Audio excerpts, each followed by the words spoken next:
But I know in your new district, when you win, you're still going to represent everybody here in Broward County. And I know, instead of having to be 50% of a statesman, and then having to come back and start your re-election process right again like you have to in Broward County, you'll be able to give 100% of being a statesman, which is what you're really good at. We wish you the best of luck from Broward.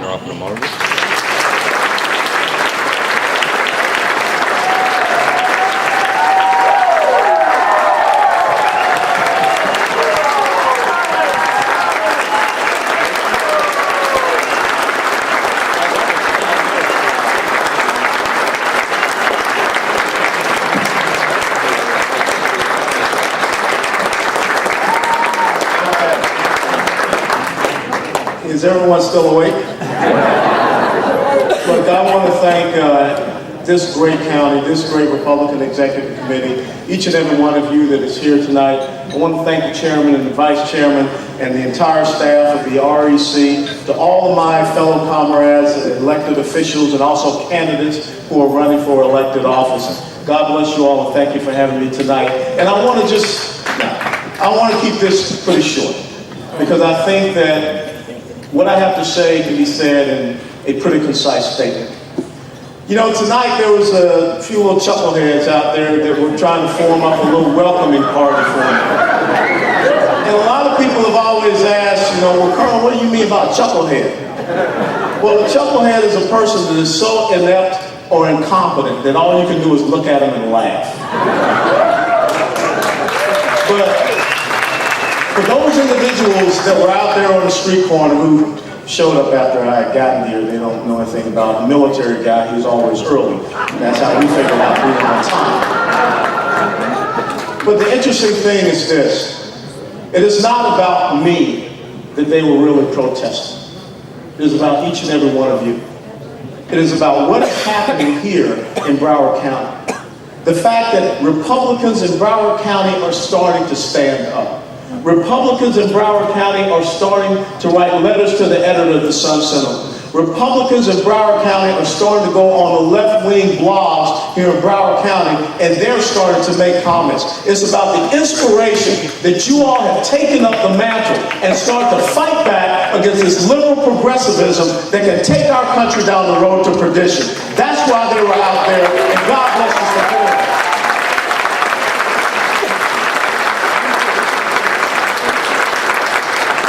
Someone told me that there was a person out there that had a sign that said, Allen West does not speak for me. And I absolutely have to agree. I do not speak for this ideal of liberal progressivism that will see our country go down a road of economic destruction. I do not believe in a socialistic, egalitarian, welfare nanny state, which is what they believe in. I believe in a constitutional republic. A constitutional republic that believes in the rule of law and believes in individual rights and freedoms. That's not what they believe in, so I'm not going to be their voice. I'm not going to speak on their behalf. I am not going to understand why a president such as President Obama would want to increase the size of government by another 53% over the next 10 years. He wants to increase our $16 trillion debt to $26 trillion. He wants us to have continuing $1 trillion plus deficits. This is a moral discussion that we're having in this country, because we're talking about what are we going to leave for our children and grandchildren. And I will not stand with those individuals. Now, I will tell you this, unlike them, I don't hate them. I feel sorry for them. I feel sorry for them because for whatever reason, they don't know the essence of the greatness of the United States of America. They don't understand that when Thomas Jefferson sat down and wrote those impeccable words about the inalienable rights that come to each and every one of us here, not granted by man, not granted by government, but from your creator of life, liberty, and pursuit of happiness, which truly means the property that you are able to own. As Benjamin Franklin once said, it is the pursuit of happiness. Now it is up to you to go out and chase it.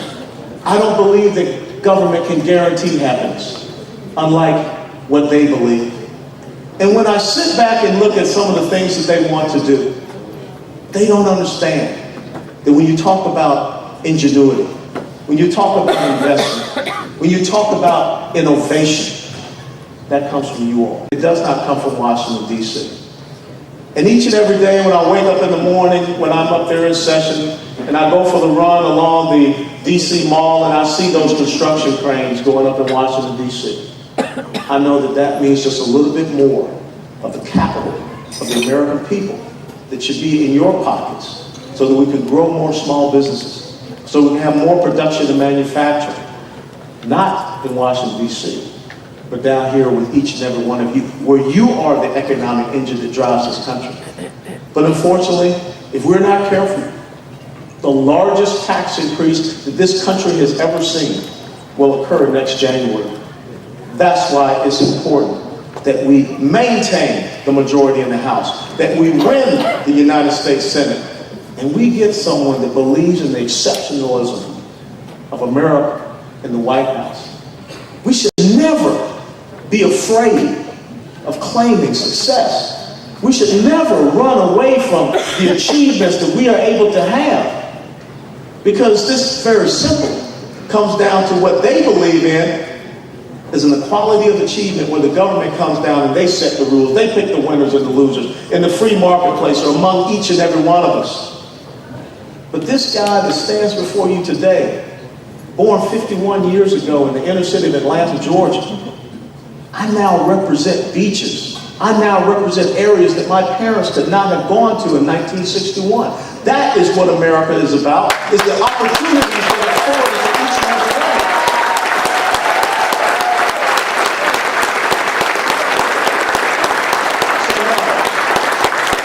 I don't speak for them because they don't believe in that equality of opportunity. See, I don't speak for them because I believe in individual sovereignty. I believe that there is a very dangerous decision that was presented before the Supreme Court, and Attorney General Bondi talked about it. That the federal government can establish a commerce or a trade relationship with the individual American citizen in order to regulate that trade relationship. Today is healthcare insurance, but what is it tomorrow? Is it what type of car you must buy? Is it what type of clothes you must wear? Is it what type of food that you must eat? Instead, they believe in collective subjugation. And all you have to do is listen to them and how they try to separate us. Rich against the middle class, black against white, man against woman, gay against straight. Because they don't see you as individuals. They see you as groups to divide and to conquer and to pit against each other. So that in the end, they can create the fear that enables them to be in control of this country. We must restore that sense of individual sovereignty instead of collective subjugation in this country. We must go back and understand that America is about creating individuals that are victors, not individuals that are victims. When you sit and think about in the past 3 years and 5 months, that we've gone from 32 million Americans on food stamps to 46 million. When we've gone close to 7 million Americans now on poverty. When you go around and you look at places such as Racetrack, Hess, and some of these convenience stores, and now all of a sudden they're accepting the EBT card, part of the SNAP program. A lot of folks don't remember why we created the food stamp program back in 1964, so that underprivileged, unfortunate Americans to get healthy foods. But it was also to spur on the growth of our own domestic agricultural industry. We wanted them to buy America. But what have we seen happen here recently in the last 10 years? A food stamp program that has gone from about $20.6 billion to over $75 billion in allocation of funds. A 267% increase. That's not how you empower the American people. That's how you enslave the American people. That's how you drive toward economic dependence instead of economic freedom. That's why you see our small businesses afraid to grow and extend their growth and hire more Americans. Because what we are doing in America under this administration, under the vision of liberal progressivism, under the guise and the vision and the desires of those people who stood out there on the corners, is to make more and more Americans dependent upon government for only one reason: for them to control. Because we are at a tipping point, ladies and gentlemen.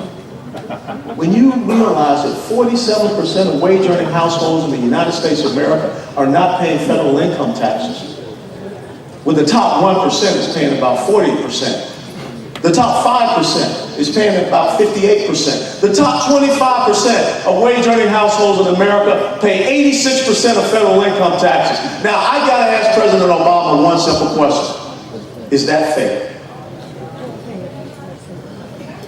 When you hear about this buffer rule that was supposed to help to reduce our debt and deficit, but when the president wants to grow our debt by $10 trillion over the next 10 years, you're only talking about a 0.4% impact upon our debt and deficit. And so he stood there. My wife was there when he gave his speech at Florida Atlantic University. And he said, it's all about taking away from these people right here so that I can give you $150,000. This is absolutely abysmal, and it is appalling. It is not in keeping with the promise and the foundational principles that our founding fathers established when they created these great United States of America. And if we're not careful, in the twinkling of an eye, we can lose this great nation. But the reason why they were out there protesting is that they know now, in the most democratic county in the state of Florida, that they're losing control. Because you have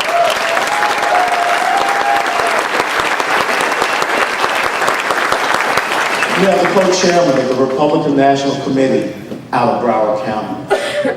You have a Republican member of Congress out of Broward County. And you're going to continue to have a Republican member of Congress out of Broward County. And you're going to have another Republican member of Congress, because you are going to find a way to send Debbie Wasserman Schultz home.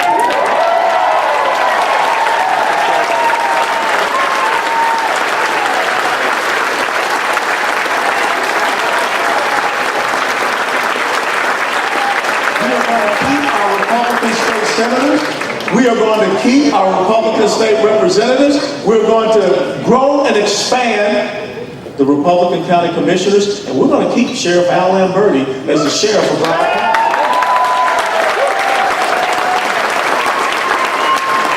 That's why they're out there protesting. Because this old paratrooper has somehow taught you a very simple lesson. When you go back and you think about what happened the night before the invasion of 6 June 1944, D-Day, when paratroopers from the 101st and the 82nd Airborne jumped in behind enemy lines and created confusion for the Germans. And if you go and you study what happened, they were scattered all over that French countryside. Most of them missed their drop zones. But they knew one simple thing: find the enemy and fight them wherever they are. Hell yeah!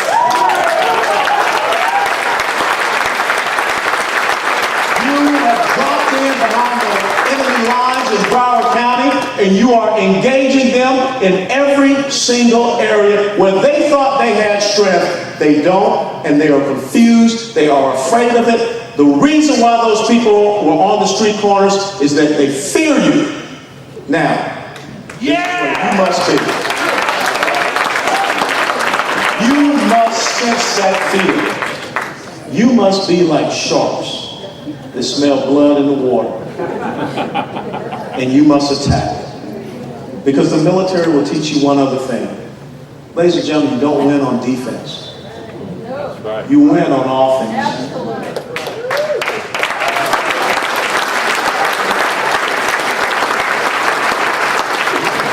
Now, I found it kind of interesting that when I was looking at the president speak at Ohio State University today, he had all those young kids with these banners, and on the front of the banner it said, "Forward." You all would be very surprised to find out where that term forward came from. But this is it. Even if they go forward, we go even further in the advance. We must meet them on this battlefield. It's an ideological battlefield that talks about believing in limited government, that talks about believing in individual sovereignty, that talks about believing in our free market and free enterprise system, that talks about believing in the traditional cultural values that make us who we are. It is what we are as far as our strong national defense. When you are armed with the fundamental principles that the Constitution gives you, they will not go forward. They will go backward. Ladies and gentlemen, let me say this. When I showed back up from Afghanistan in November 2007, Chip Lamarck was the chairman of the Broward Republican Executive Committee. And it was the first organization that I stood before and spoke to. And you welcomed me back. A lot of people did not believe it would be possible to be able to win this congressional district back. Now, we came up short in 2008. A little over $500,000, but we had 45.3% of the vote. And you came to me and you said one simple thing: go back and run again. And what you have to understand is this: I hate losing. And that's why Ron Klein should have known right then I was coming for him with both barrels. And I don't mean that literally. Because I know the liberal media that say Allen West had a shotgun and he was chasing Ron Klein around Broward County. Allen West did not have a shotgun. Allen West had a belief in his country. Allen West had a belief in his country. Allen West had the backing of this great county, as well as Palm Beach County. And I will take that love and admiration, that support that you have given to me, and we will take it north. And we will piss off those liberals up there too.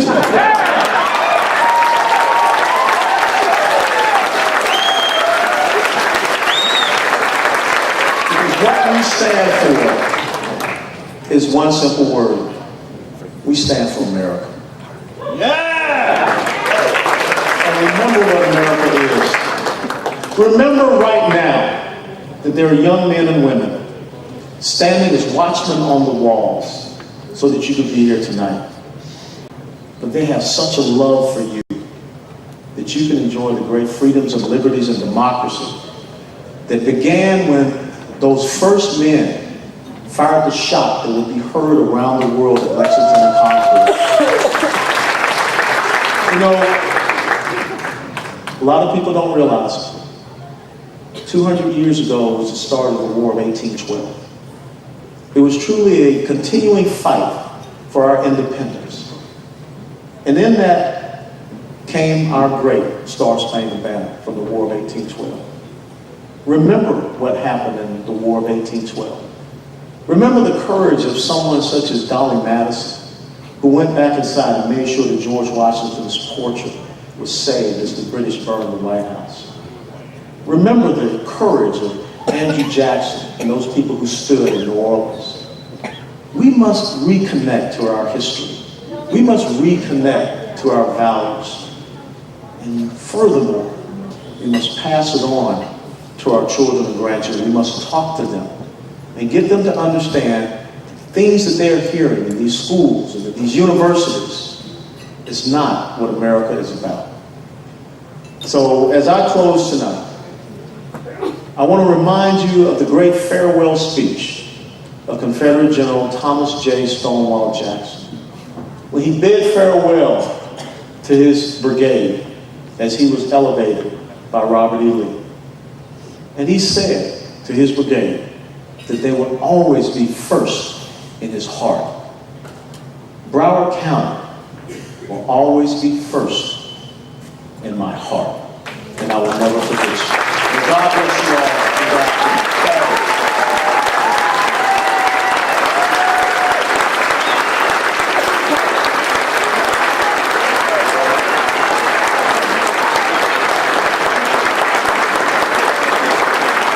Congressman Allen West, Lieutenant Colonel, and U.S. Representative Allen West. Here is the royal referee.